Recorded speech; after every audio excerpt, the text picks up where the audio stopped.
والصلاة والسلام على رسول الله وعلى آله وأصحابه ومن والاه. اللهم علمنا ما ينفعنا وانفعنا بما علمتنا وزدنا علما وعملا وفقها في الدين يا رب العالمين وألحقنا بعبادك الصالحين. يقول الله عز وجل: إن الله وملائكته يصلون على النبي يا أيها الذين آمنوا صلوا عليه وسلموا تسليما. اللهم صل وسلم وبارك على سيدنا محمد صلى الله عليه وسلم في الأولين والآخرين إلى الملأ الأعلى إلى يوم الدين. أما بعد، ويقول النبي صلى الله عليه وسلم عن أبي هريرة رضي الله عنه قال: قال رسول الله صلى الله عليه وسلم: من صلى علي واحدة صلى الله عليه عشرا، أو كما قال عليه الصلاة والسلام. Today we have a different topic, inshallah. As the month of Rabi'ul Awwal goes, last week we covered something extremely important. This week also, inshallah, we will also cover something very close to Rasulullah sallallahu alayhi wasallam. The sunnahs of Rasulullah, like I said last week, the sunnah of Rasulullah sallallahu alayhi wasallam is extremely important. Why? Because it is our way of life. Without that way of life, we are at loss in this dunya and in akhirah. The reason why Allah subhanahu wa ta'ala sent Rasulullah was because for us human beings to learn how to live in this dunya pleasing to Allah, making Allah happy. This is our maqsad. This is our objective in life, goal in life. If this we cannot fulfill, then we have failed in our journey of life that we are here for in this world. Today our topic will be on durud. On durud, we normally know from the Indian, Pakistan, Bangladeshi subcontinent, but in the Arabic we know as salat and salam upon Rasulullah. Salat and salam upon Rasulullah. There have been many great books written by many great muhaddithin, giant muhaddithin, mashallah. One of them whom was Imam as-Sakhawi. Imam as-Sakhawi, one of the greatest scholars of hadith of the 9th century, just after Ibn Hajar al-Asqalani. He writes this book called Al-Qawl al-Badi' fi as-Salati ala al-Habib al-Shafi'. This is an amazing book which covers all the essentials that a Muslim needs to know about the legal rulings and all the virtues, all the times when durud and salat and salam is necessary upon Rasulullah sallallahu alaihi wasallam.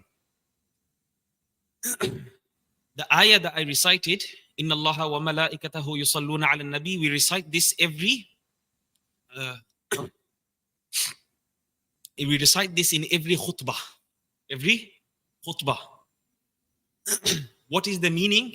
Verily Allah subhanahu wa ta'ala commands us, instructs us to send salutations upon Rasulullah. Send salutations and blessings upon Rasulullah sallallahu alayhi wa sallam. So here we find a direct command from Allah subhanahu wa ta'ala telling us to send salawat upon Rasulullah sallallahu alayhi wa sallam. It has occurred in approximately 100 different ahadith in different variations of the wordings of how to send salam upon Rasulullah sallallahu alaihi wasallam. You will see some of the scholars, they restrict themselves to highly authentic narrations. Those are approximately just over 40. Just over 40. Now this is 40 specifically to the words found in hadith from Rasulullah sallallahu alayhi wasallam, in the collections of hadith that we find available, direct words of Rasulullah. Whereas the one that we will be covering today, inshallah, will cover not only the words of Rasulullah, but also the salat and salam that was sent with the wordings of the Sahaba, which is called mawqufat or mawquf ahadith, which are considered ahadith but from the Sahaba. Okay? It's like, if you want to put it into terms, then it's like the sayings of the Sahaba. So for a person to send salat and salam in different wordings, it is not wrong. It is not incorrect. It is completely okay. Okay, it is completely okay. There's nothing wrong. Many of the ulama, they wrote poetry in regards to sending salat and salam upon Rasulullah. Dalailul Khairat is one of the great books that have been written, and that was one of the most accepted books. You'll see Sheikh Muhammad Yaqub going around the whole of UK, mashallah, touring and giving ijaza in his book of Dalailul Khairat, which is an absolutely amazing work. But our ulama generally, this was a book that was available and in nearly every single household of Arabia as well as non-Arabs. Arabs and non-Arabs had this book in their household. It was like the second to Quran. Okay, it was second to Quran book that people used to recite on a day-to-day basis. They would recite normally the whole book in 7 days. So not all the narrations inside there, or not all the forms or the words are from Rasulullah. Our ulama say what is from Rasulullah and the words from Rasulullah is, of course, best to stick to if you can. If it's possible that you have a book of all the authentic collections that you can stick to from the words of Rasulullah, then it's better. But there's no harm in saying it in your own words. It's like doing dua. Doing dua in Arabic, is it necessary? It's not necessary. Doing dua in Arabic with the words that are from Rasulullah, is it necessary? Not necessary, isn't it? Everyone will agree upon that. It's not necessary. So likewise, sending salat and salam upon Rasulullah, it is not necessary for everyone to send it according to the words given by Rasulullah. But if you do so, you will get rewarded much more. Why? Because you are following the words, exact wordings of Rasulullah. Just like dua. Dua, if you memorize the exact du'as of Rasulullah in the exact wordings, and you do it on a day-to-day basis, you will be rewarded much more. Okay? I think I've covered that. From Imam Sakhawi's book, we're going to go through quickly some of the virtues that he mentions in a whole list. There's a whole list here, subhanallah. Okay, we're going to try to go through as many as we can here. And then at the end, inshallah, we'll end off with those 100 that I said from Rasulullah as well as from the wording of the Sahaba, radiyallahu anhum ajma'in. So firstly, the hadith that I recited. A person who reads salat and salam upon Rasulullah once, Allah subhanahu wa ta'ala sends down 10 mercies, or Allah subhanahu wa ta'ala gives in return, multiplies it by 10 times. Okay, the reward, he multiplies it by 10 times. So there's no loss, there's only 10 times benefit. Okay, it only is multiplied by 10 times. That's the first one.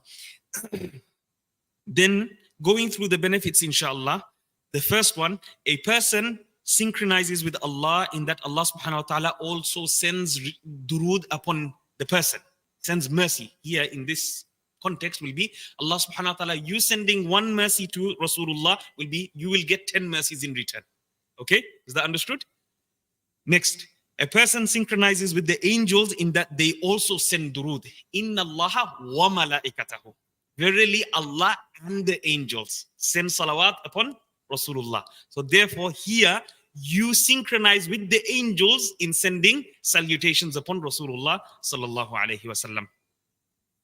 The third one, a single durood of a believer draws 10 mercies of Allah. We spoke about that from the hadith.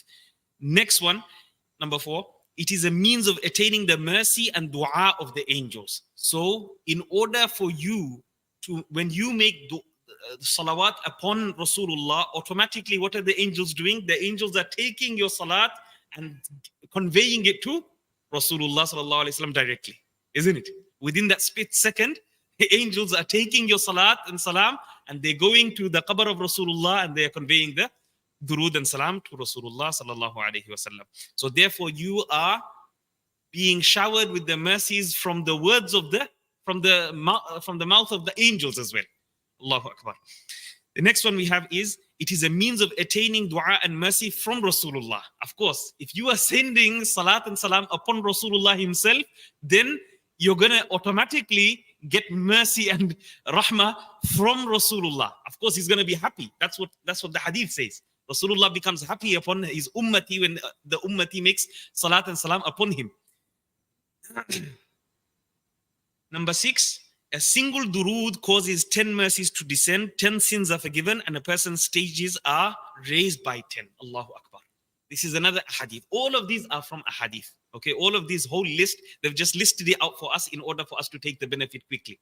Okay, a person who sends salat and salam upon Rasulullah sallallahu alaihi wasallam, he gets 10 rewards, 10 sins are forgiven, and 10 ranks, 10 darajat, 10 ranks in paradise are heightened for that person. Of course, in Jannah, as we know, the more higher you go, the better the service is, the higher the class is. Okay, and likewise in Jahannam, the lower you go, the worse it becomes.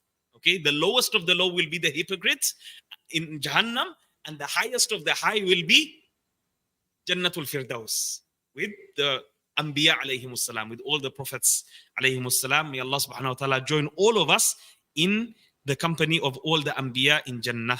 Ameen. Ya Rabbal Alameen. Next we have the recital of 100 durood is a means of freedom from Jahannam and hypocrisy. Allahu Akbar.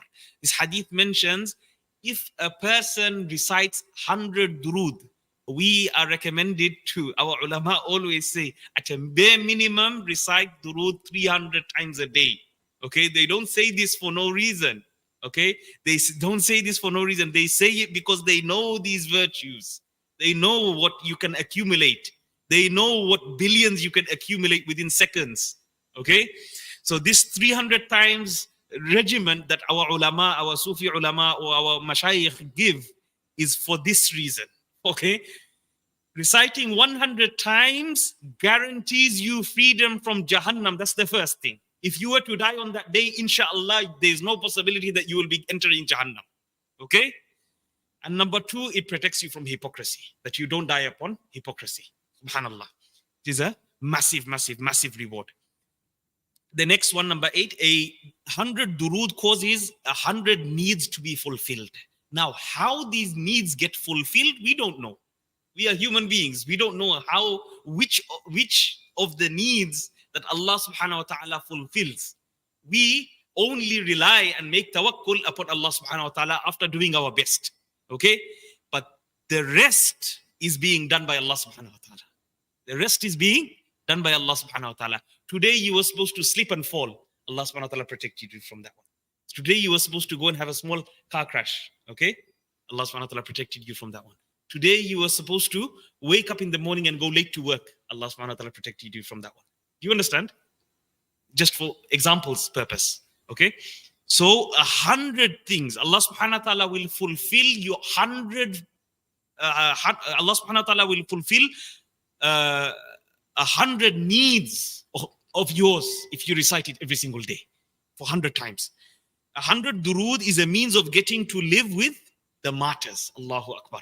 I suppose this hadith mentions that those who will recite 100 durood a day and pass away in that state, in that day, they will be of the ranks of the martyrs, of those who gave their complete life, their blood in the path of Allah subhanahu wa ta'ala.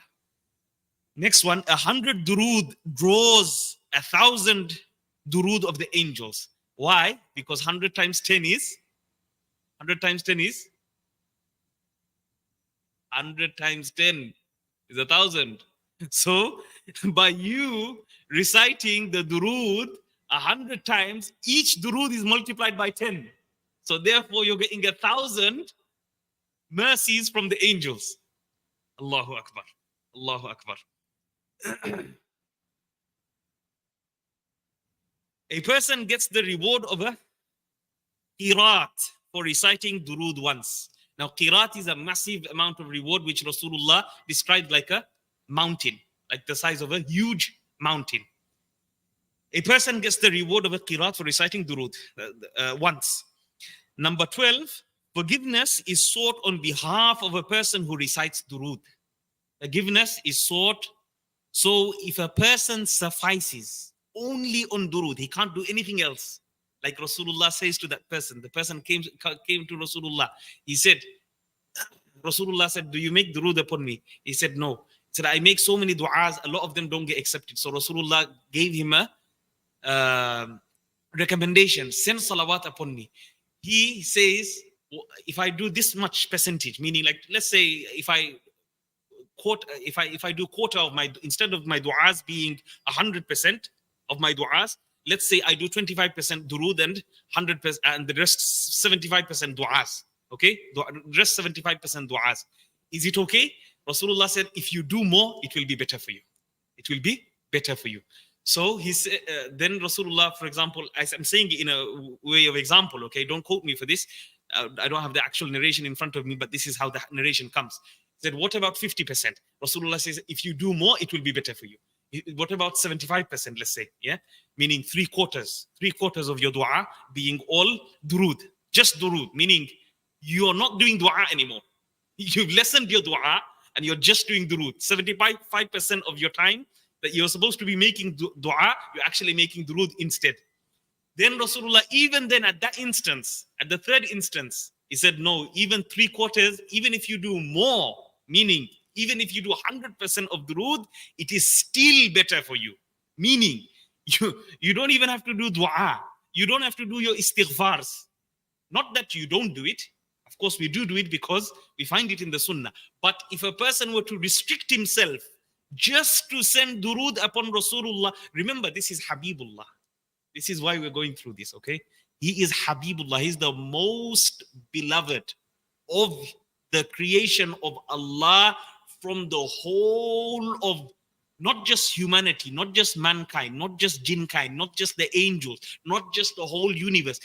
Every single thing that exists, every single thing that was created from the first till the last. He is the most beloved. There is no one. There is no one. That's why when Rasulullah becomes your lawyer, there is no way that your case will fail. There is no way that you will fail the Shafa'atul Kubra. Rasulullah will definitely take you by the hand on the day of Qiyamah and enter you into Jannah himself. Okay? There is no way that you will fail. This is the power of durood. Durood. So even if you make all your dua, turn your full dua that you were supposed to make for, let's say, 10 minutes, 20 minutes, 15 minutes, 1 hour, turn the whole thing into durood, this will still favor you much greater. Much, much greater. This is still much greater and much better for you. A person gets the reward. We done this. Number 12. Forgiveness is sought on behalf of a person who recites durood. We spoke about this. Number 13. It causes the forgiveness of sins. It causes the forgiveness of sins. You want to make istighfar, astaghfirullah inna Allah ghafurur rahim, astaghfirullah inna Allah ghafurur rahim, astaghfirullah inna Allah ghafurur rahim. This is also amazing. But if you recite durood, this will also do the job as well. This will also do the job. Allahu Akbar. Number 14, it purifies your deeds. Our deeds are sometimes not complete, not at the best quality. Allah wants quality. Allah doesn't want quantity. Okay, remember this. Allah doesn't want quantity. Allah wants quality. When you compare one Rolex with a million watches, what happens? Is it the same? It's not the same. Why? The quality. So likewise, one salah that is accepted in the court of Allah is much better than a million salahs. Is that understood? So likewise, it purifies your deeds. Whatever shortcomings that we have in our day-to-day deeds and a'mal, all those shortcomings will be, made complete. Made complete. Those actions will be made complete. Number 15, it carries more reward than freeing a slave. Allahu Akbar. Reciting durood upon Rasulullah carries more reward than freeing a slave. Next one, number 16, a person's deed will be weighed in a large scale. The greater the durood, the weightier your scales on the day of judgment. Isn't it? The weightier, the more the durood that you sent upon Rasulullah sallallahu alaihi wasallam whilst in your lifetime, the heavier your pan or your scale of good deeds will be on the day of judgment. And we all want it to be heavy, because if it's not heavy, then we're in big trouble. We won't be able to enter, or we don't have the prerequisites to enter Jannah. A person will enter Jannah together with Rasulullah sallallahu alaihi wasallam. This is the promise of Rasulullah sallallahu alaihi wasallam. A single durood draws 70 mercies from the angels. A single durood sends 70 mercies from the angels. Before we said 10, here we mentioned in another narration, mentioned 70. It causes one to get the intercession of Rasulullah. This is what I spoke about. Okay, the intercession of Rasulullah is something we all as believers, this is part of our aqidah, part of our Muslims' belief, that on the day of judgment, the greatest shafa'ah, the greatest intercession will be of Rasulullah sallallahu alaihi wasallam. His intercession will take every last believer that said with sincerity, La ilaha illallah Muhammadur Rasulullah, he'll take us out by the thousands from Jahannam into Jannah. He will cry and he will fall onto sajda. And Allah subhanahu wa ta'ala will say, Irfa' ra'sak, raise your head, sal tu'ta, ask, and you will be given what you will be granted what you ask for. And then Rasulullah will say, Ummati, Ummati, free my ummah from Jahannam, free my ummah from Jahannam. This is the shafa'ah that we wait for as believers. But of course, you must do the action. You must do the action of shafa'ah in order to get the shafa'ah. And what is this action? The best action is durood upon Rasulullah. Salat and salam upon Rasulullah sallallahu alayhi wa sallam. It causes one to get the testimony of Rasulullah sallallahu alayhi wa sallam in one's favor. Rasulullah is shahidan wa mubashiran wa nadhira. Shahida. Rasulullah will bear testimony of our iman. Now a person might say, how will Rasulullah bear testimony upon our iman? Because he will see our glow. When we make wudu, what happens? Those parts of wudu on the day of judgment. So this was asked. This was asked by the angels. How will you recognize your ummah? I will recognize my ummah because of the glow, because of the shine that they will have on the atharul wudu, the parts where they make wudu, the face, the arms, the feet, the head. This will be shining and glowing. So I will automatically recognize my ummati. I will automatically recognize my ummati. So Rasulullah will be a shahid, will be a witness of our iman in order to enter us into Jannah. Allahu Akbar. It is a means of salvation from fear of Qiyamah. So on the day of judgment, as we know, the horrors and terrors of Jahannam and the fears and horrors and the terrors of the day of Qiyamah is mentioned in depth. A person can truly visualize the whole scene if he wants to. This is how إِذَا الشَّمْسُ كُوِّرَتْ إِذَا السَّمَاءُ انْفَطَرَتْ. We spoke about those. How visually Allah subhanahu wa ta'ala gives you the vision of Qiyamah and how dreadful it is. Okay? Even in that you will be in complete peace and tranquility if you send salat and salam upon Rasulullah. Many of our ulama, they say, if a person does a lot of dhikr, then he must do also a lot of salat and salam. Why? Because dhikr is powerful. Jalali. It's jalali. Powerful. It has a certain power to it. It's like a frequency. Like a frequency. When there's too much power and there's not enough to contain it, the containment I'm talking about is peace and tranquility. Okay, this is where salat and salam comes in. If a person does too much dhikr with an imbalance of salat and salam, then this might become detrimental. Too much dhikr might become detrimental if he doesn't combine it with durood and salat and salam upon Rasulullah sallallahu alaihi wasallam. It is a means of the salvation from the fear of Qiyamah. We spoke about this. It causes one's scale to be filled with good deeds. We also spoke about this. It is a means of getting shade under the arsh of Allah subhanahu wa ta'ala. Allahu Akbar. On the day when there is no shade but the shade of the arsh of Allah subhanahu wa ta'ala, that day everyone will be in complete terror, complete horror. When everyone is suffering, inshallah, Allah will give you the VIP pass to go and sit under the shade of the arsh of Allah subhanahu wa ta'ala if you recite durood upon Rasulullah sallallahu alayhi wa sallam. It is a means of getting many spouses in Jannah. Those who don't have spouse in dunya, don't worry. Allah will give you spouse in Jannah. And those spouses are far, far, far beyond, far beyond. And those who have spouses in dunya, inshallah, you will get even the best of spouses in akhirah as well. Okay? And the discussion will go, there's whole books on written on Hurul Ain. Okay? Whole books written by great scholars on Hurul Ain.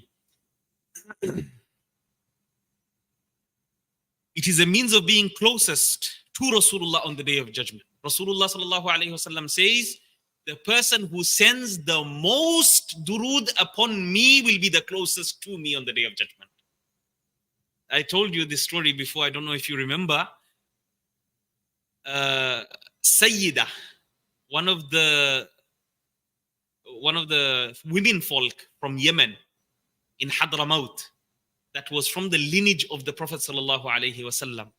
She used to recite at a bare minimum of 12,000 durood in a day. 12,000 times durood in a day.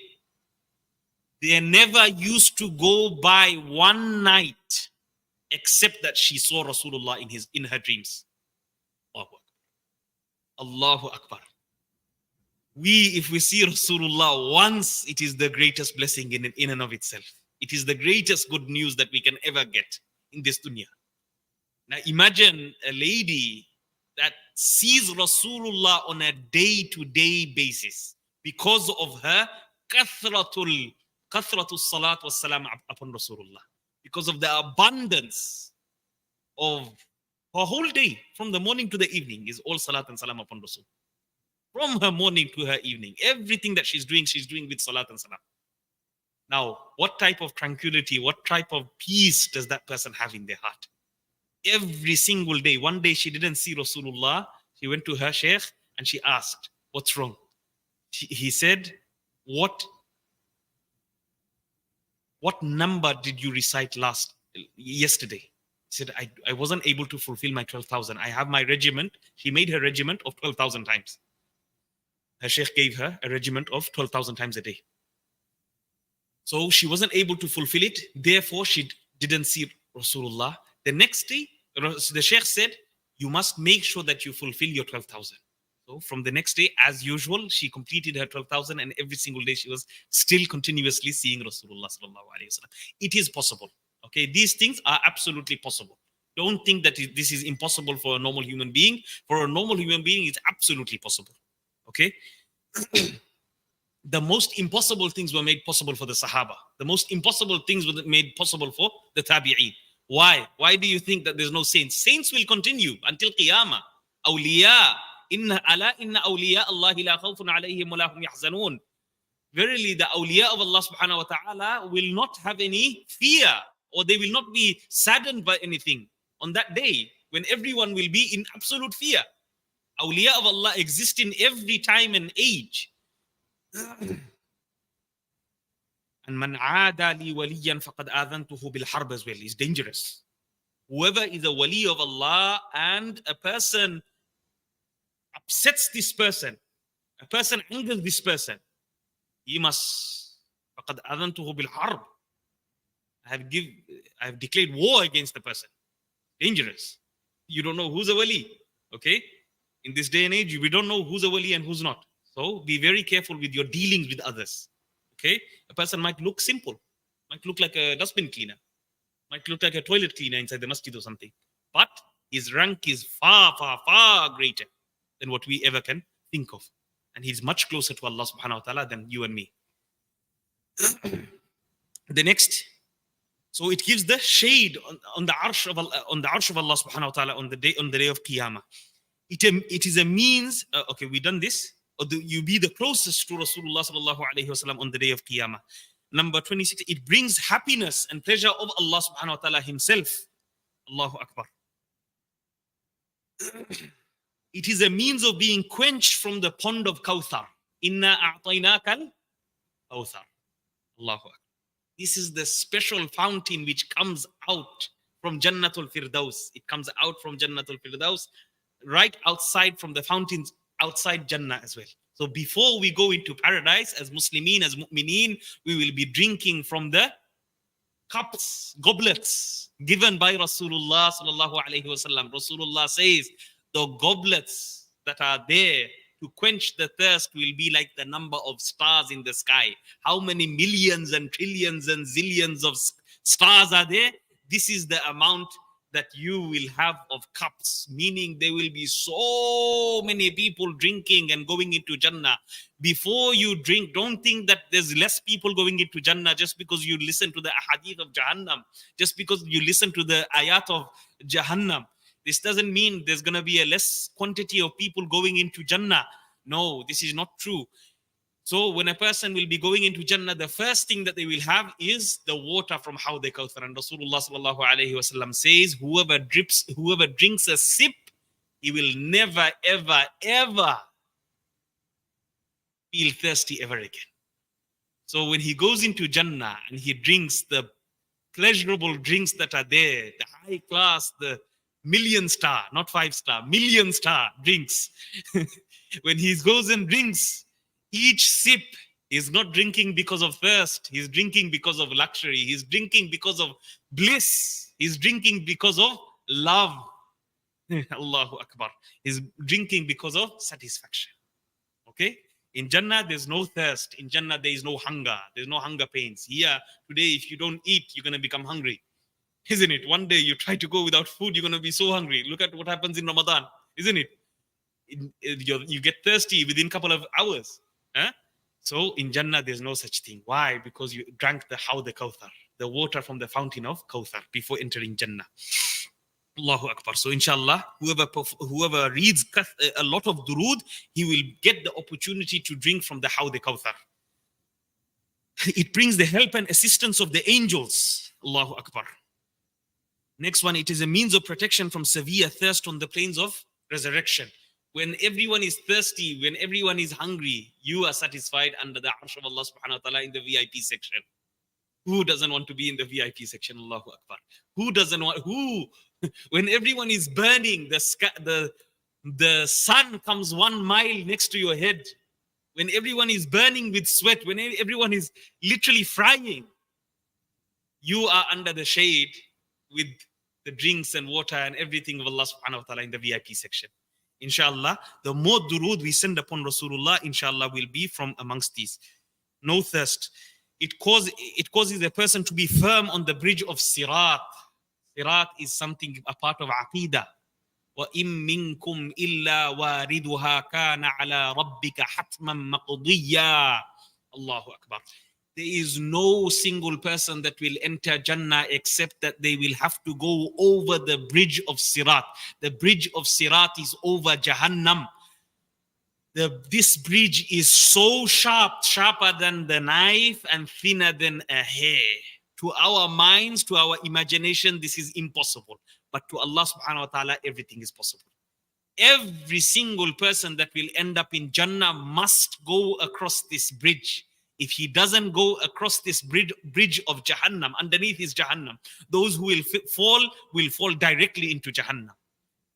Those who will pass, some will pass at the speed of lightning. Others will pass by the speed of like a galloping horse. Others will go like running. Others will go walking. Others will fall and stumble upon it, fall, hang on to it, try to go on it again. And then eventually either they fall or either they are from the people of Jahannam, or either they are from the people of Jannah and they make it to the other end. So the going from one side to the other of this bridge will be made easy for this person. Whoever recite durood upon Rasulullah sallallahu alaihi wasallam. A person attains the reward equal to fighting in ghazwah, in battle. A person who recites durood upon Rasulullah sallallahu alaihi wasallam, he gets the reward like as if being in the battlefield. Allahu Akbar. A person attains the reward of charity if he does not have wealth to give in charity. If a person doesn't have enough wealth to give in charity, instead, you can read salat upon Rasulullah sallallahu alaihi wasallam. And if this is your intention, that I am not able to give money in charity because of my circumstance, because of whatever reason, then inshallah, your need and your wish will be fulfilled. The salat and salam that you read upon Rasulullah on a day-to-day basis will fulfill that charity, and you'll get the reward of that charity as well. It is the most beloved of deeds. It is one of the most beloved of deeds of all types of deeds. Allahu Akbar. It is the beauty of gatherings. Without a gathering, in a gathering where a person doesn't send salat and salam upon Rasulullah, this gathering is mahroom. Mahroom. What does mahroom mean? Mahroom mean deprived of blessings of Allah subhanahu wa ta'ala and the blessings of the angels. It is necessary. It comes in many ahadith and many narrations that the whole majlis will be mahroom if the durood is not sent upon Rasulullah sallallahu alayhi wasallam. One of the conditions of the khutbah in Jumu'ah, we know, is sending salat and salam upon Rasulullah sallallahu alayhi wasallam. It is the beauty of gatherings. It causes poverty and straitened conditions to be removed. If you are in harsh conditions where you are suffering, you can't find work, you're in hard conditions, you're not able to pay the bills, you're in a very tough situation, read durood in abundance, and inshallah, Allah will take you out of that hardship, that difficulty, that suffering. Allah will take you out. If you are poverty stricken also, this will work for you as well. Those who are poverty-stricken must recite durood more and much more. The blessings of durood carry on in one's progeny. Allahu Akbar. Those of your children, your grandchildren, and those grandchildren, the effects of durood, I told you, is like a frequency. It goes from the one person to another as well. Okay? Your spirituality, your beauty in your a'mal, falls onto your children. If not your children, sometimes it falls onto your grandchildren. If not your grandchildren, then your grandchildren. Okay, this is the blessing of our deen. Okay, this is why we preserve our lineage. We preserve our lineage. We don't want illegitimate children in deen. Is that understood? We want the blessings of a proper marriage. No haram, no zina. We want the blessings of a proper marriage. Remember the story of Surah Al-Kahf, where Imam Qurtubi says it wasn't the father's treasure that was held. This treasure, that the wall that was built, Musa alayhi salam built the wall to protect the treasure from getting exposed in Surah Kahf, the first page of juz number 16. This treasure was from 7th grandfather up. This treasure was from the 7th grandfather up. Allahu Akbar. Allah preserved the wealth because of the piety of a grandfather that was 7 generations above. Is that understood? Allahu Akbar. This is the piety of a father. This is the piety of a mother. It affects your whole progeny.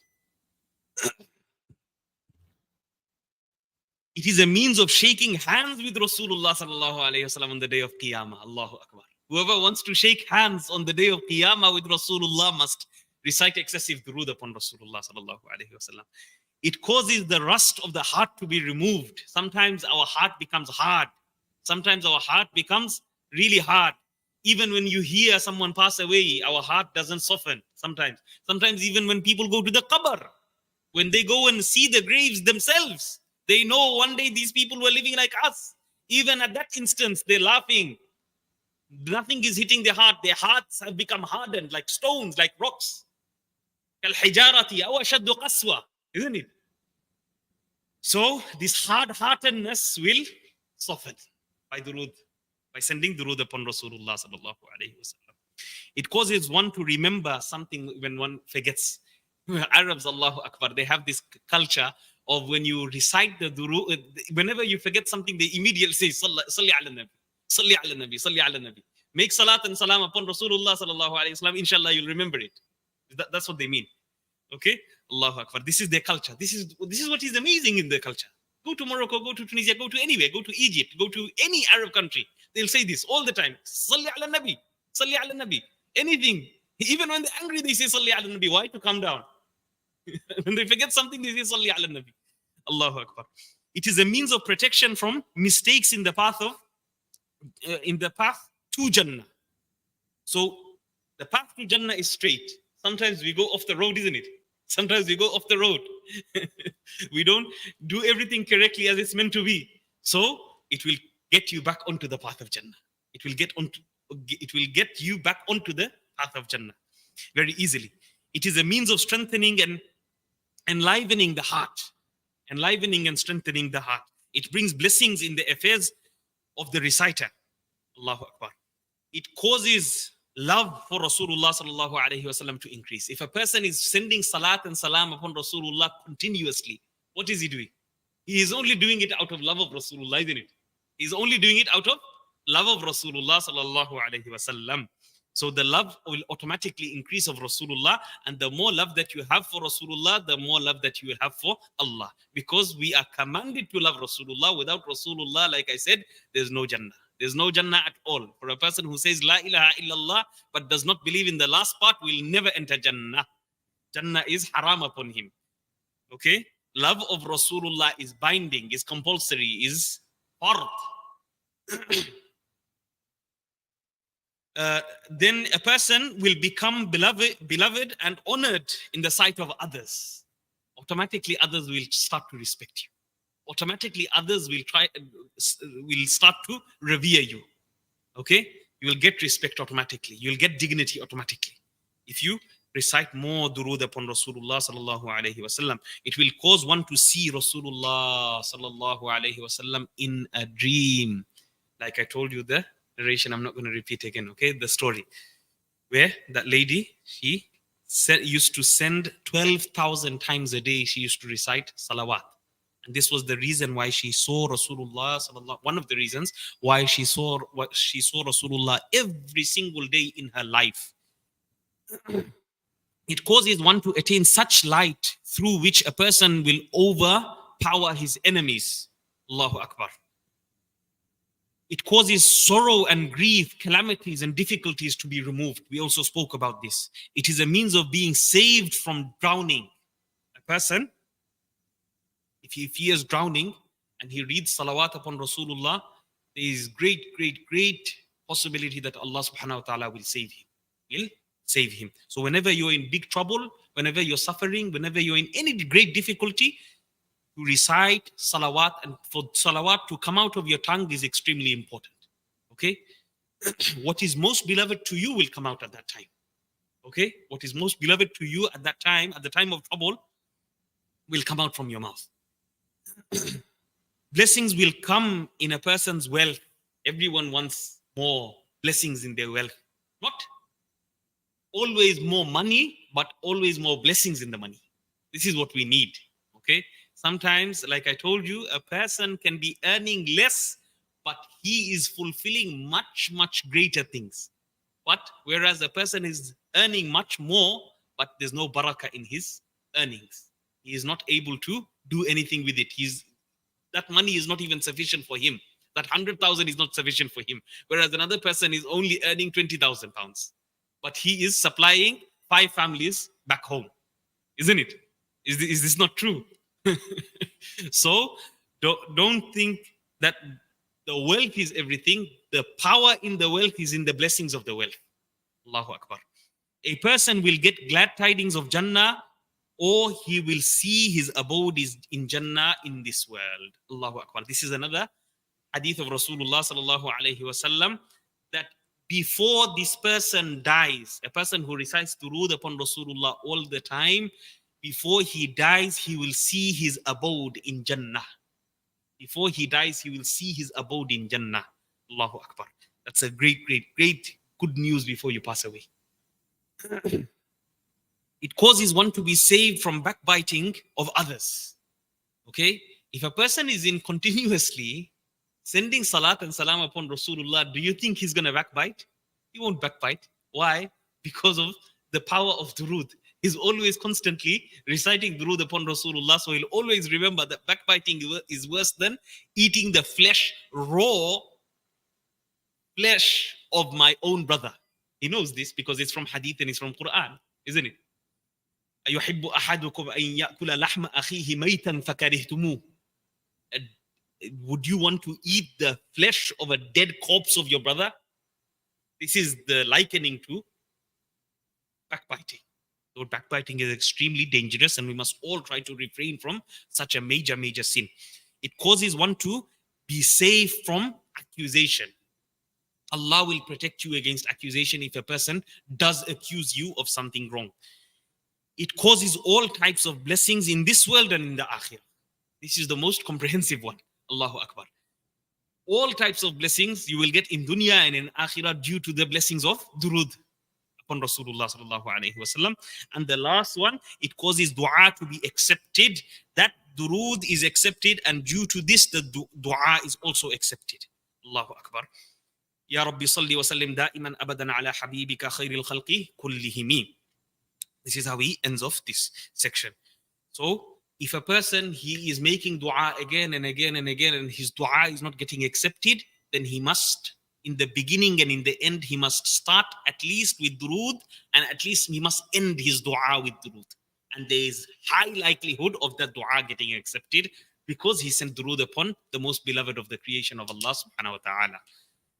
Now, inshallah, let us go through the actual 100 durood. Otherwise, we are not going to be able to complete this today. So today I spoke to you about the virtues before actually reading through the 100 durood.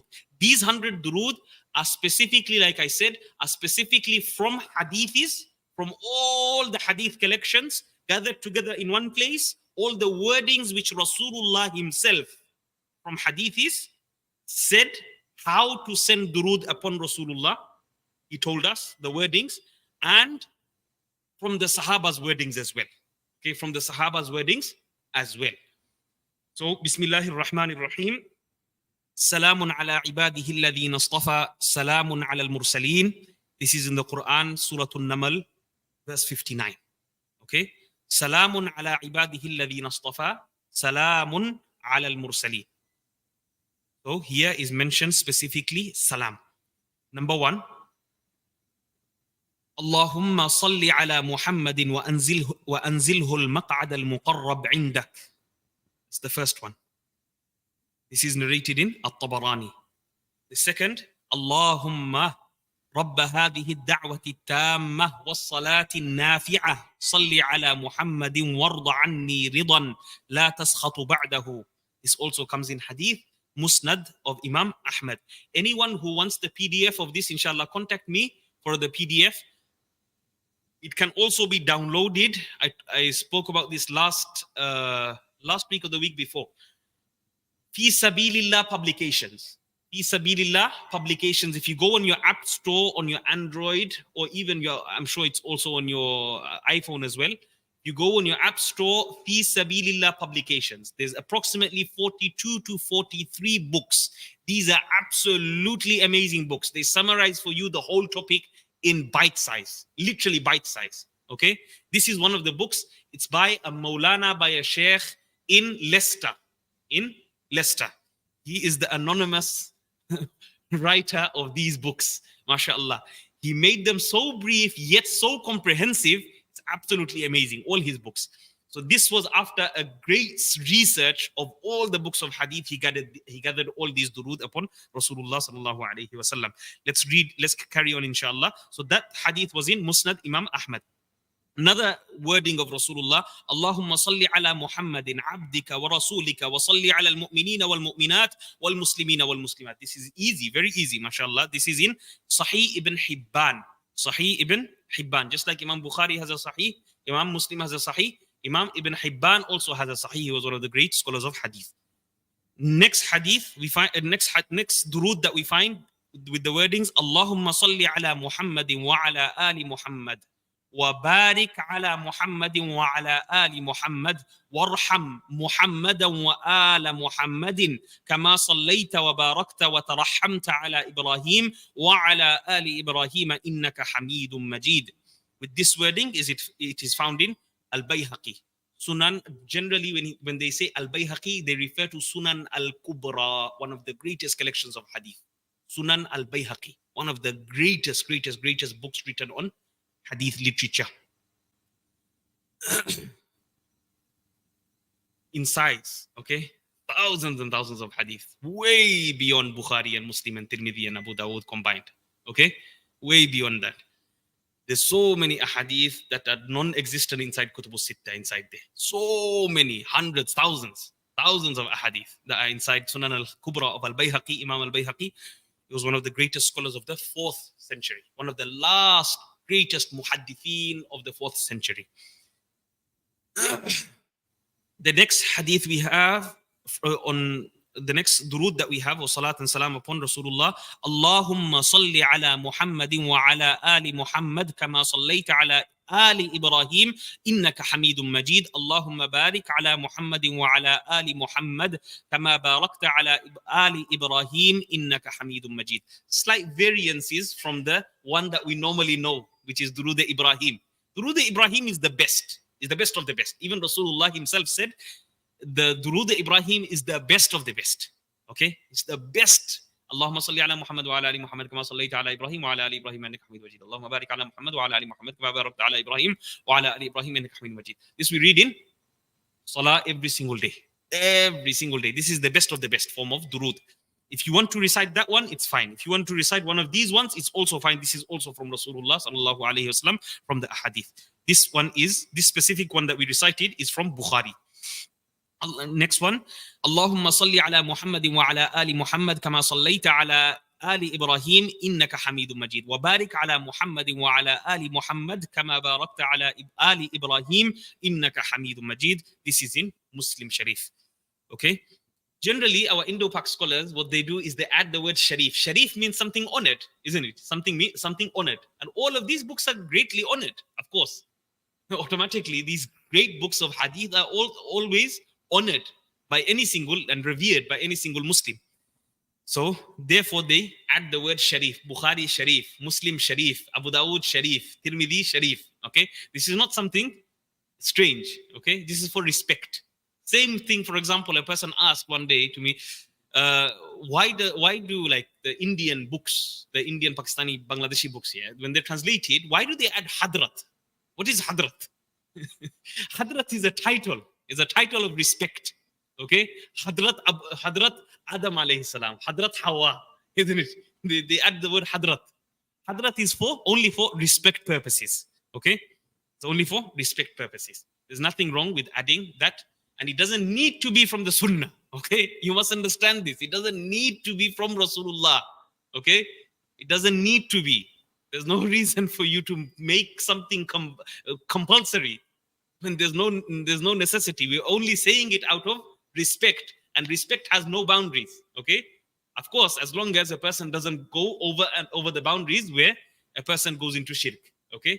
That is totally different. But here, of course, we know that anyone using these terms will never go into shirk, because Hadrat is only a title of honor. The next one, Allahumma salli ala Muhammadin wa ala ali Muhammad kama sallaita ala Ibrahim innaka Hamidum Majid. Allahumma barik ala Muhammadin wa ala ali Muhammad kama barakta ala Ibrahim innaka Hamidum Majid. This is in Ibn Majah. Sunan Ibn Majah. Allahumma salli ala.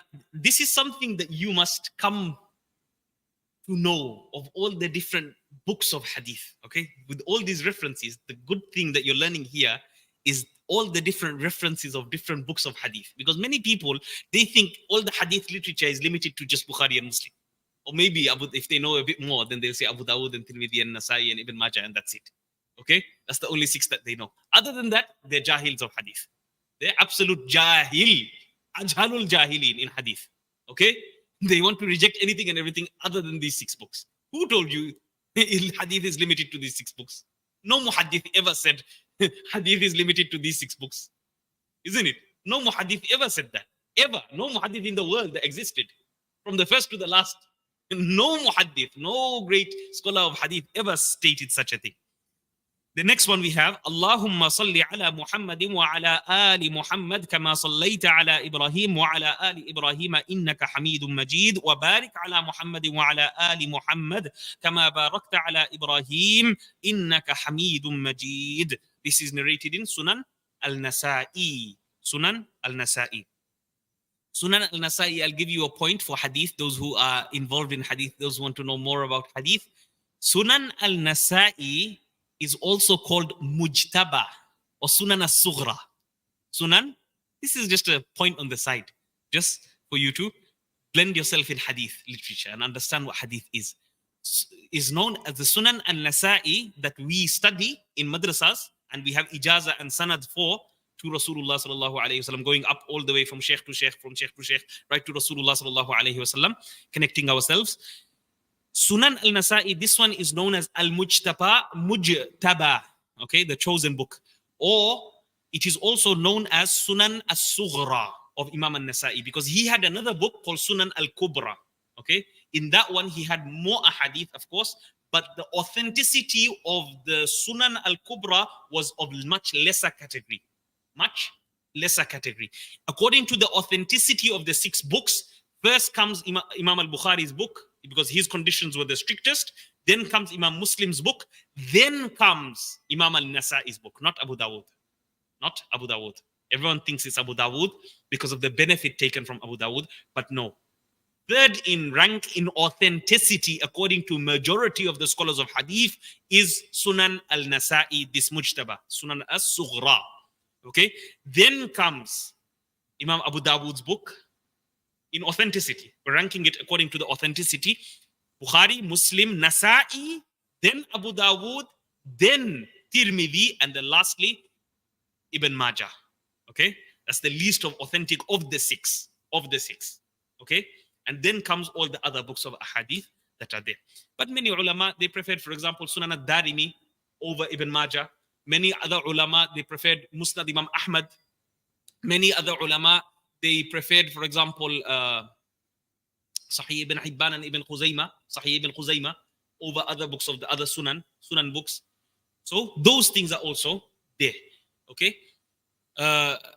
Many other ulama, they said Muwatta Imam Malik. Imam Shafi'i says after the book of Allah subhanahu wa ta'ala, there is no book like the authenticity of Muwatta Imam Malik.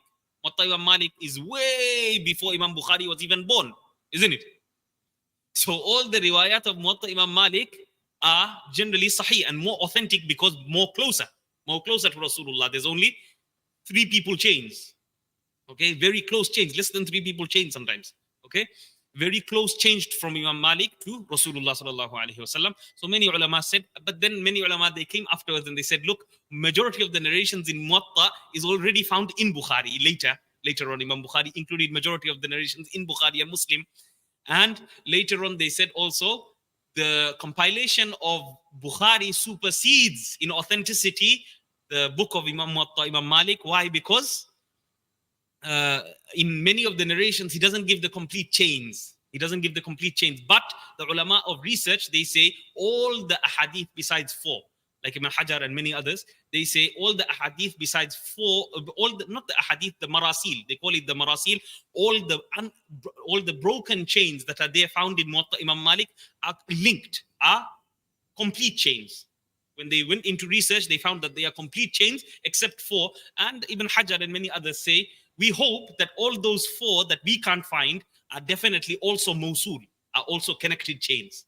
Because we know who Imam Malik is. Imam Malik was Imam Dar al-Hijrah, one of the greatest Imams of Hadith in the world. Right. Next one that we find, Allahumma salli ala Muhammadin wa ali Muhammadin kama sallaita ala Ibrahim wa barik ala Muhammadin wa ali Muhammad kama barakta ala ali Ibrahim innaka Hamidun Majid. This is narrated in Abu Dawud. Sunan Abu Dawud. The next one, Allahumma salli ala Muhammadin wa ala ali Muhammad kama sallaita ala Ibrahim innaka Hamidun Majid. Allahumma barik ala Muhammadin wa ala ali Muhammad kama barakta ala ali Ibrahim innaka Hamidun Majid. This is also in Abu Dawud. Now Abu Dawud, generally, he doesn't normally narrate these ahadith. Abu Dawud, he generally is not known for narrating ahadith other than fiqh hadith. Fiqh are to do with masla masail. He generally narrates those ahadith to do with masla masail. So for these ahadith to be inside Abu Dawud is also amazing. Okay, is also a bonus. Next one, Allahumma salli ala Muhammadin wa ala ali Muhammad kama sallaita ala ali Ibrahim wa barik ala Muhammadin wa ala ali Muhammad kama barakta ala ali Ibrahim fil alameen innaka Hamidun Majid. This is in Muslim Sharif. Muslim Sharif as a whole, I'm giving you these hadithi benefits because, I mean, uh, just for the benefit for us to take, for us to know these books. Many of us, we hear these books being quoted, but we don't have an idea of what these books are. The Imam Muslim's book is the greatest, meaning the biggest collection of hadith from the 6 books. Largest. You want to look at the largest book of hadith narration from those 6 books, the largest is Imam Muslim's book. Then comes Imam Bukhari's book. Okay, Imam Muslim, he has approximately way over nearly 9,000 narrations, according if you include everything, if you include all the narrations and all the maqtu'at as well. Okay, if you include all of those, then it's approximately, it goes above 9,000. Then Imam Bukhari, he comes under 7,500 and something, around that many hadith. And if you take out the repetitions of Imam Bukhari, you come down to 2,500, around 2,500. There's not many hadith in Bukhari. There's not many. Inshallah, we'll go through a series on Sahih al-Bukhari and its commentary in the future. So if you take out the repetitions of all the hadith of Imam Bukhari, you're only left with around 2,500 hadith. It's not many hadith. After all, it's not many hadith. Whereas Imam Muslim, even if you take out all the repetitions, his book still has over 4,000 hadith. Allahu Akbar. So his book still supersedes Imam Bukhari's in many ways. That's why the ulama al-Maghrib, the Mauritanian, the Malikis generally, the Mauritanian, the Tunisian, the Moroccan, the Algerian scholars, they used to prefer Muwatta Imam Malik over, they used to prefer Muslim Sharif over Bukhari's, because of many things inside Muslim which are very unique. And the benefit of Muslim Sharif is absolutely, if a person wants to study a book, even as an awam, as a person who doesn't know much, he will benefit from Muslim Sharif. Why? Because Imam Muslim, he gathers all the narrations together in one place. So although you think it's a repetition of the same hadith, but in the next narration, he'll bring additions. In the next narration, he'll bring different additions. In the next narration, he brings more additions. Okay? So when you look at one hadith, you look at it wholesomely, like with all the variances together in one place. So you'll benefit from it much more. Much, much more. Whereas Imam Bukhari's book, for you to take benefit, you must be a scholar. At the bare minimum, you must be a scholar. Unless a scholar explains it to you in a very simple form, you will not be able to take benefit from Imam Bukhari, because his style is very unique.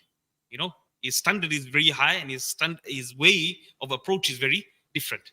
Whereas Imam Muslim's approach is much easier. If you study Imam Muslim's book, very nice and calm, and you'll get all the different narrations together in one topic, in one place. If you go to Imam Tirmidhi's book, even more benefit. One of the first books that are studied. One of the first, in some madrasas, what they do, instead of doing the 6 books all together in the last year, in the Dawratul Hadith year of Alimiya course, they do the Tirmidhi before they go to. They do the Mishkat, they do the Tirmidhi, and then they go to the other 5 books. Why? Because Tirmidhi is one of those unique books which Imam Tirmidhi himself explains the authenticity of the hadith. Himself explains the different views of the different imams and the mujtahideen. Okay? He gives the different views of all the different mujtahideen. The next narration, Allahumma salli ala Muhammadin wa ala ali Muhammad kama sallaita ala ali Ibrahim wa barik ala Muhammadin wa ala ali Muhammad kama barakta ala ali Ibrahim fil alameen innaka Hamidum Majid. This is also in Muslim Sharif. Allahumma salli, next one, Allahumma salli ala Muhammadin wa azwajihi wa dhurriyyatihi kama sallaita ala ali Ibrahim wa barik ala Muhammadin wa azwajihi wa dhurriyyatihi kama barakta ala ali Ibrahim innaka Hamidum Majid. This is in Sahih al-Bukhari. Next one, Allahumma salli ala Muhammadin wa ala azwajihi wa dhurriyyatihi kama sallaita ala ali Ibrahim wa barik ala Muhammadin wa barik ala Muhammadin wa ala azwajihi wa dhurriyyatihi kama barakta ala ali Ibrahim innaka Hamidum Majid. This is in Muslim Sharif as well. One thing I wanted to mention before we carry on. If a person, with all the Anbiya alayhi salam, we say alayhi salam. Adam alayhi salam. Nuh alayhi salam. Ibrahim alayhi salam. We don't say alayhi salatu was salam. Alayhi salatu was salam is only for Rasulullah sallallahu alayhi wasallam, isn't it? Only for Rasulullah sallallahu alaihi wasallam. But if you include the name of Muhammad sallallahu alaihi wasallam, you can add everyone else on. Is that understood? Okay. If you add the name of Muhammad sallallahu alaihi wasallam, then you can add everyone's name on. It's fine. Okay.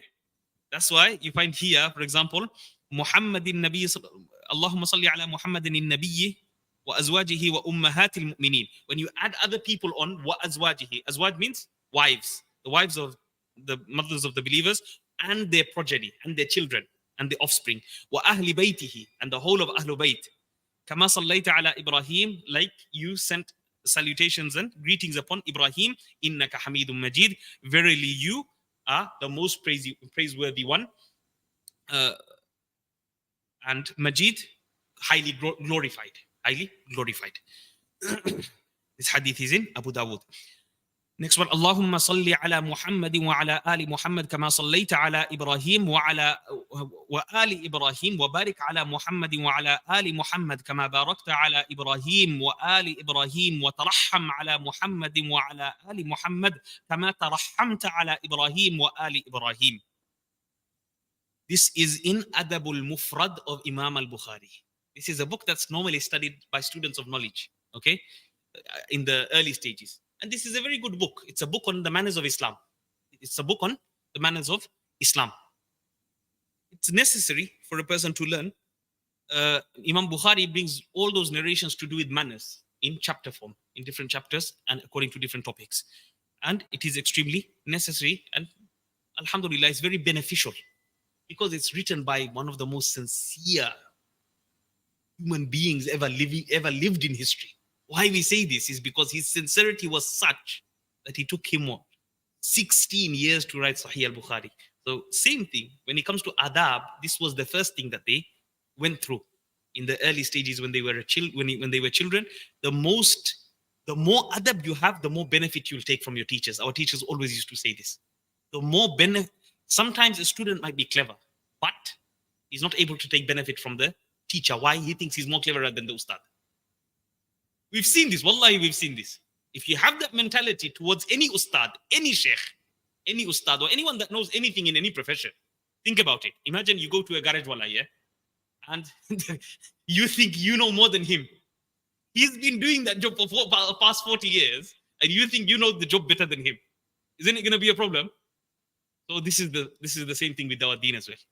So many people, they start thinking that they understand deen more better than the sheikhs and the ulama that have graduated and have studied for the past 30, 40 years. Okay, we're not talking about new graduates. I'm talking about ulama, actual ulama that have studied for years and years and years and continuously researched. Okay?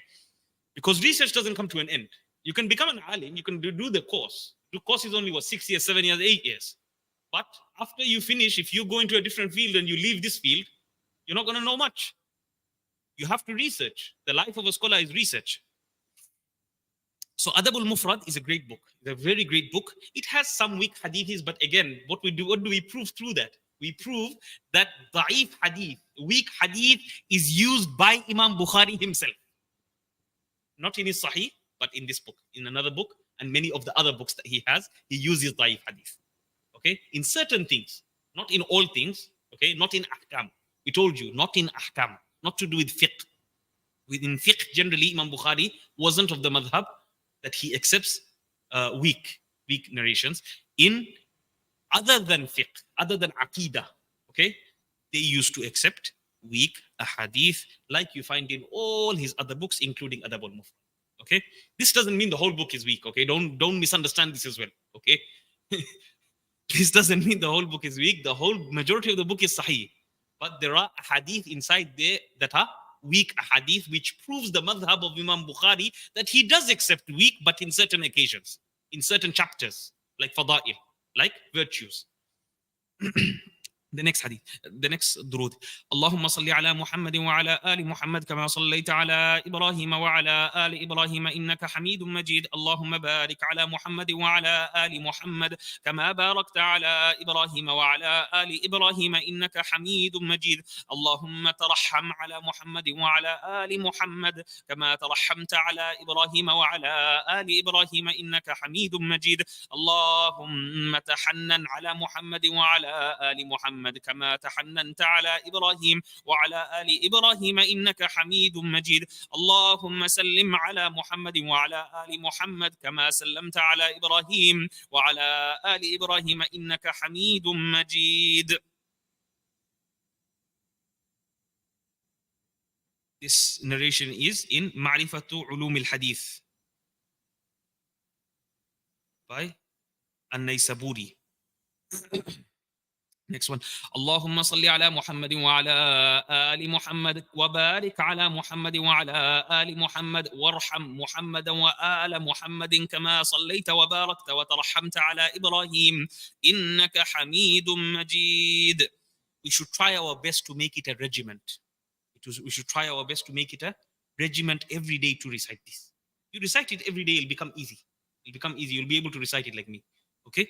You must try your best to download the PDF or even buy the PDF or print it out if you can, best, and to recite this on a day-to-day basis. At least you know these are, look at the Allahu Akbar. What deen do we have?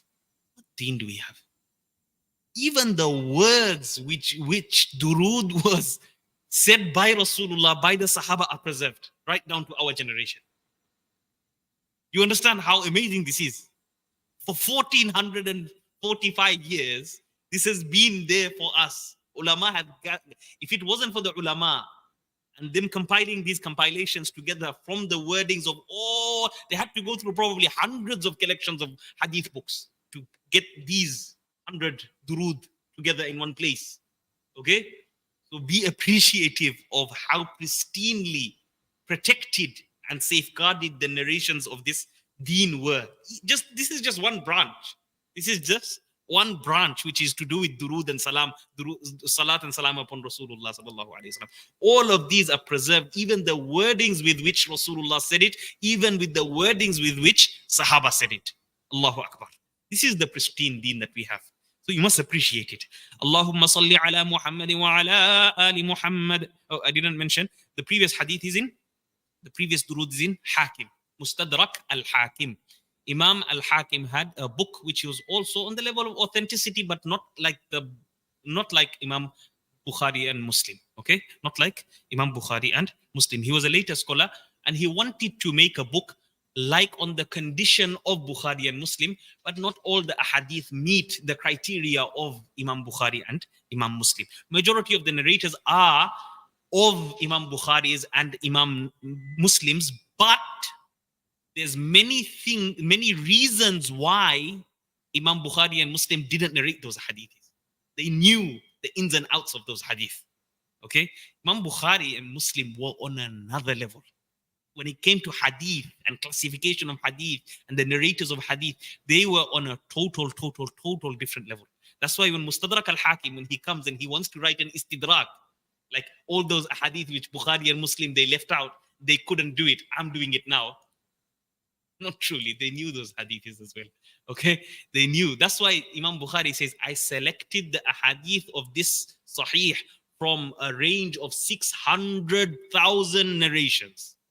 600,000 narrations. Okay? So Imam Bukhari was Imam Bukhari. Same with Imam Abu Dawood. He memorized over 500,000 hadith. Okay? These were great giants of hadith. Next one, inshallah. Allahumma salli ala Muhammadin wa ala ali Muhammad kama sallaita ala Ibrahim wa ala ali Ibrahim innaka hamidun majid. Allahumma barik ala Muhammadin wa ala ali Muhammad kama barakta ala Ibrahim wa ala ali Ibrahim innaka hamidun majid.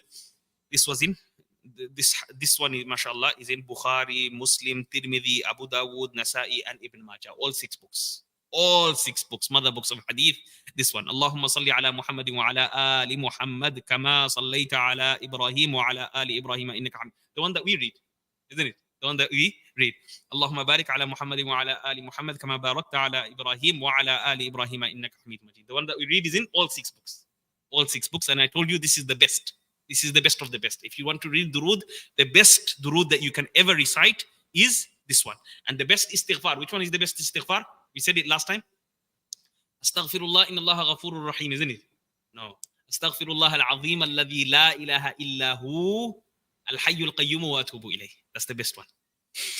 Let's try to finish this inshallah. Allahumma salli ala Muhammadin abdika wa rasulika kama sallaita ala ali Ibrahim wa barik ala Muhammadin wa ala ali Muhammad kama barakta ala ali Ibrahim innaka Hamidum Majid.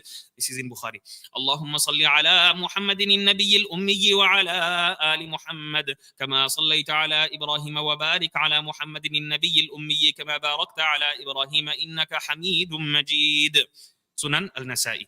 Allahumma salli ala Muhammadin an-nabiy al-ummi wa ala ali Muhammad kama sallaita ala Ibrahim wa ala ali Ibrahim wa barik ala Muhammadin an-nabiy al-ummi wa ala ali Muhammad kama barakta ala Ibrahim wa ala ali Ibrahim innaka Hamidum Majid.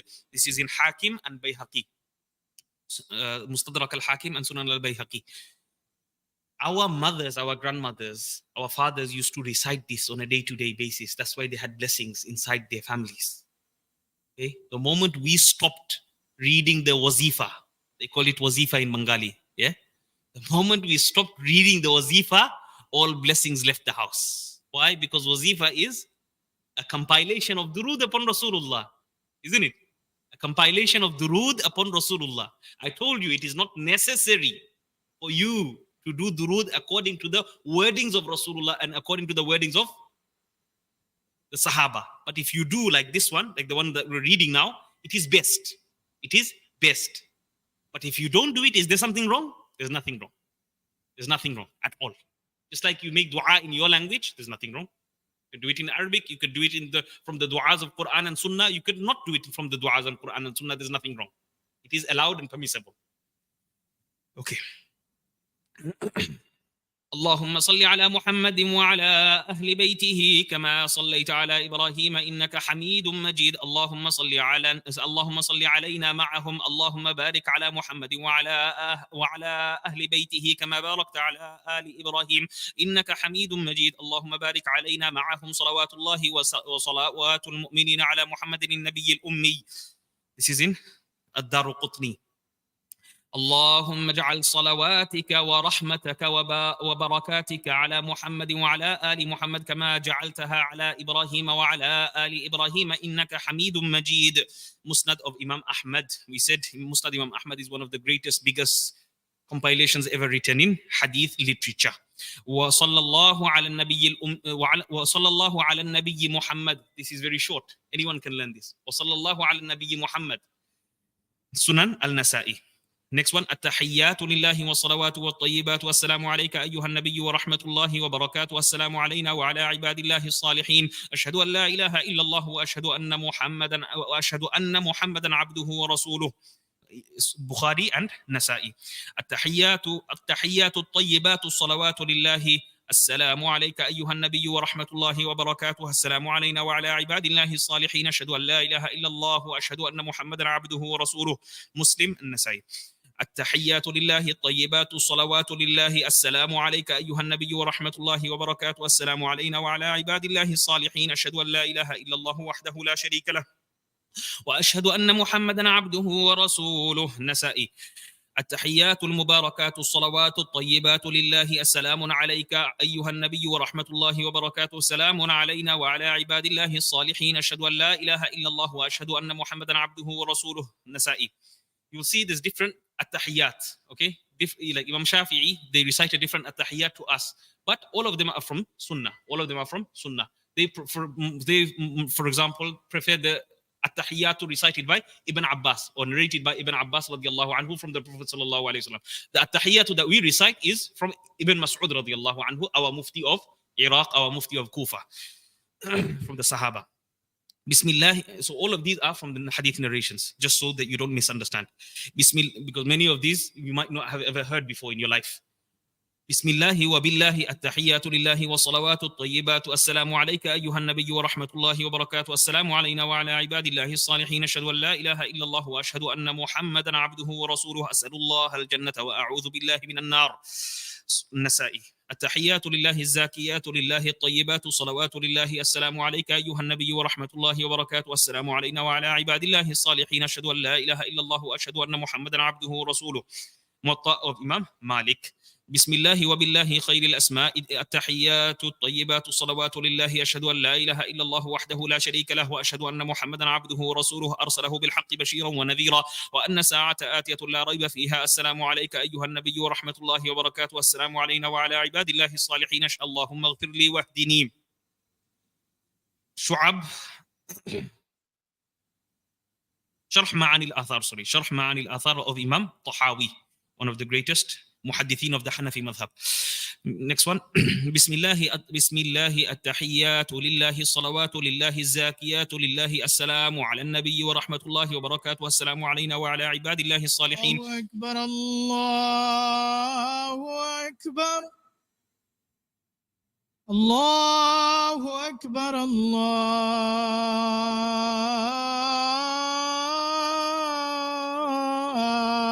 الله أكبر. أشهد أن لا إله إلا الله.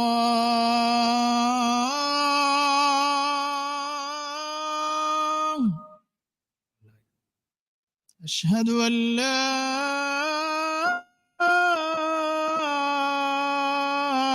إله إلا الله.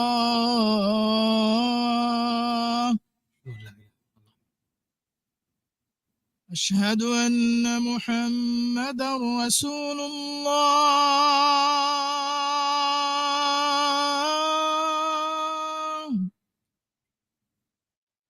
أشهد أن محمدا رسول الله.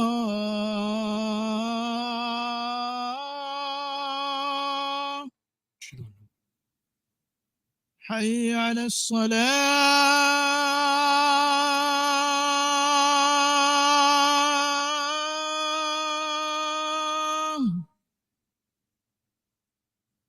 حي على الصلاة.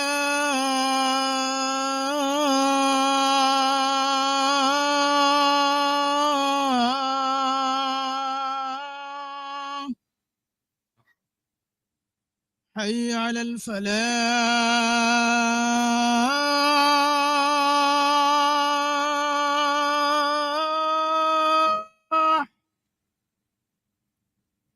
حي على الفلاح.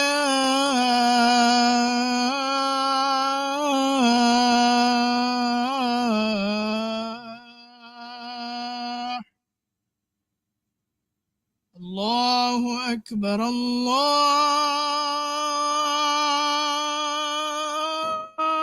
الله أكبر.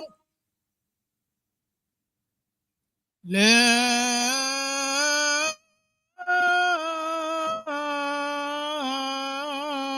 إله إلا الله. اللهم رب والصلاة القائمة آت محمدا الوسيلة وبعثه مقاما محمودا وعدته إنك لا تخلف الميعاد. Inshallah, we stopped at 32. Please remember, those who are here, we stopped at Durood number 32. We'll continue from there next week.